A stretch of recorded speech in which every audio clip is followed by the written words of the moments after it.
Hi friends, அஸ்ஸலாமு அலைக்கும் வரஹ்மத்துல்லாஹி வபரகாத்துஹு. இந்த வெயிலுக்கு நம்ம எல்லா ஃபேஸ் க்ரீமையும் போட்டுட்டு நல்லா போனாலும் வெளியே வீட்டுக்குள்ளே வரும்போது நம்ம டிரான்ஸ்பாரம் வெடித்த மாதிரி தான் வருவோமே, அப்படி இருக்கும் நம்ம ஃபேஸு. அந்த டிரான்ஸ்பாரம் வெடிச்சிட்டு திரும்ப பவர் ஆனானா 100 பல்பு ஆனானா எப்படி பவர் வருமோ, எப்படி அழகாக இருப்போமோ அந்த மாதிரி இருக்கணும்னா இந்த ட்ரிங்க்ஸ், இந்த ஜூஸை யூஸ் பண்ணி குடிச்சிங்கன்னா நல்லா பளிச்சுன்னு இருப்பீங்க, தகன்னு இருப்பீங்க. அதுக்கு தான் இந்த ஜூஸை போட்டு நான் காட்ட போகிறேன்.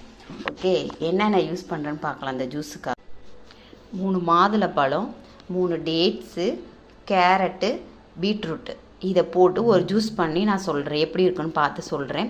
இந்த ஜூஸை யூஸ் பண்ணி பாருங்கள், ஹெல்த்தாகவும் இருக்கும், நல்லா ஒயிட்டாகவும் ஆகும், அழகாக ஆயிடுவோம். ஓகே, இதில் எல்லாத்தையும் போட்டாச்சு. இதில் நான் அரைச்சி எடுத்துக்கிறேன். ஹாய் ஃப்ரெண்ட்ஸ், இங்கே இருங்க. இதில் அரைச்சோன்னே என்ன கலரில் இருக்குது பார்த்தீங்களா,